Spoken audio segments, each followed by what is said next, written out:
What's up, guys, and welcome back to another episode of Turf Therapy. It's been a long time and I'm still in the garden as usual. So you guys have missed a lot this season. Well, really, I just haven't brought you along. You know that I'm preparing to move. This is the last season here, but we gotta make this count, right? So the first thing I'm gonna update you on is the strawberries. Yes, strawberries are doing wonderful. I am harvesting off of these strawberries almost every day now. Like I said, the strawberries aren't meant to be huge, but they're very sweet and they got a little tartness to them as well. Now those are Virginia Red Scarlet strawberries that it took them a year to get established, and now I'm harvesting, and each harvest gets bigger and bigger. And the unfortunate thing is, I think they're about done. I think it's warmed up too much for them to throw me any new flowers. I don't see any new flowers on there. So once I'm done with the last few harvests, there probably won't be any berries until the summer starts to die back with the heat. But you know, don't ever place limitations on Mother Nature, because she'll prove you wrong every time. During this time of the year, what you may see out here or notice is that I have a mix of cool season and warm season crops out here. The majority of my cool season crops are in the backyard. And the reason why they're in the backyard is because this is a microclimate for me. Now, you may have caught the video where I went over microclimates. Most of the talking points apply to the lawn. However, you can apply that stuff in your own garden. On this side of my home, it stays on average about 10 degrees cooler, and it gets about 4 hours less of sunlight during this time of year. So that is why you'll see all of these cool season crops back here, which is my kohlrabi, my cauliflower, my 2 cauliflowers that I'm still waiting for the head to come out. The head is forming on both of them. I'm just waiting for them to finish filling out. And then this is my last cabbage, my purple calabash cabbage that, I mean, she looks pretty. She's adorable. So there's some kohlrabi back here that is ready to be harvested. I got a green one and a purple one ready to go. So this will be the green one. Got her. This is a green one. And if you want to, you can eat the leaves. These leaves are kind of in bad shape. The pest pressure is mounting right now, so can't do much about that. It is what it is, so I won't be consuming these leaves. And actually, I'm not even going to eat these kohlrabis. These kohlrabis are going to my neighbor, Marcus, because I have a few inside already. Let's take you. And I think there's one more out here that's ready to go. Yes, you. Let's take you. And I really like the way that I succession planted these kohlrabis, guys. I'm able to harvest as I go, not too pressured to eat it all at once. I don't necessarily need to harvest them all at once. When you dial in that succession planting, you don't have to stress yourself out about having to be out there harvesting every day and then trying to figure out what you're going to do with the food every day as well. Let's go around front.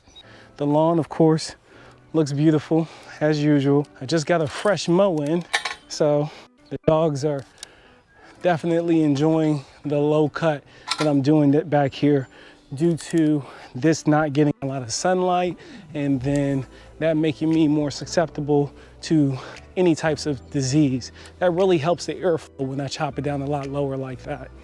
And then the side plot, of course, is looking gorgeous as usual with some side-by-side stripes running down it. The lilies have started to bloom 2 weeks early, just like everything else this year. I mean, this weather has been ridiculous, absolutely ridiculous, but we're gonna make it work. We're gonna make it work out. So the coolest thing that I wanna show you guys over here, like I have my regulars. I got some alyssum over here that I grew from seed. Dahlias are in. We have some black satin pansies along the bridge of here, which more flowers will be going in here soon. But the star of the show, at least for me, the ones that I'm the most excited about is this. This is a watermelon plant. I'm pretty sure this is a mountain tail watermelon. And I think that we have a few fruit on here already that looks like they may be hanging around for the long run. So of course, while I'm trying to dare this, there's one right here. So that looks like a promising pollinated fruit. Now I also threw in some of those dwarf marigolds in here with it to the front. I have this trellis that's right here that it's climbing up, but then it's also kind of covering up this meter over here, which is why I placed it here. I figured, you know, this meter's here. It's not necessarily the best looking thing to look at. So I've just been kind of training it to do what it want to do on this meter. I don't care how it grabs it. This is when you take something that's not necessarily aesthetically pleasing and then I kind of just make it work, especially since I can't grow in the ground. So I set this pie here over in the corner, inconspicuous, and then I kind of just let the watermelon take off and do whatever it wants to do. And so far, it seems like it's working out. Now, I do see one more thing in there. We need to go grab that. Y'all see that? You see that kohlrabi? She's ready. Let's go get her.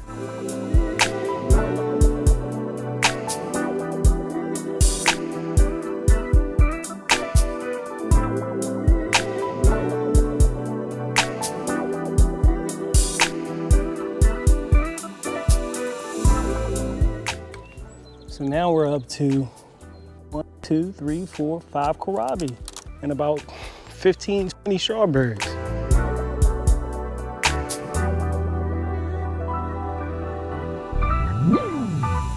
Okay, so this second year growing corn, and I must say the second year is going way better than the first year. This corn used to share a bed with some carrots, and I just pulled up those carrots yesterday. I'll throw some of that on the screen so you can see how those came out. And the name of those carrots were actually coral carrots, and I definitely will be growing coral carrots again.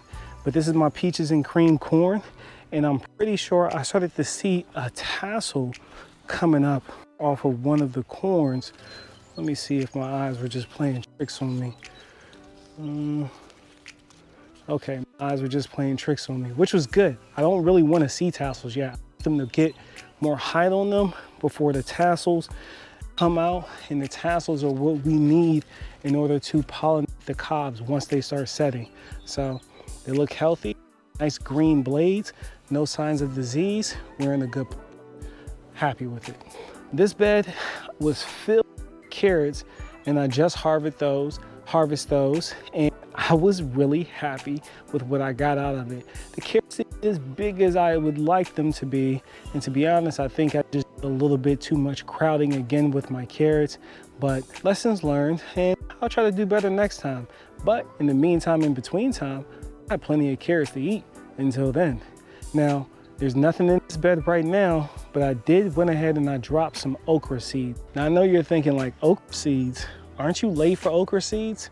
Yep, I am super late for okra seeds, but I want some daggone okra. So we're gonna go for it anyway, and however it turns out is how it turns out.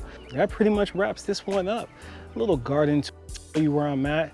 I know it's been a while since I've done a video, so that's why this video was a little bit longer than usual, but I hope you guys enjoyed it. I hope that you're staying motivated out there.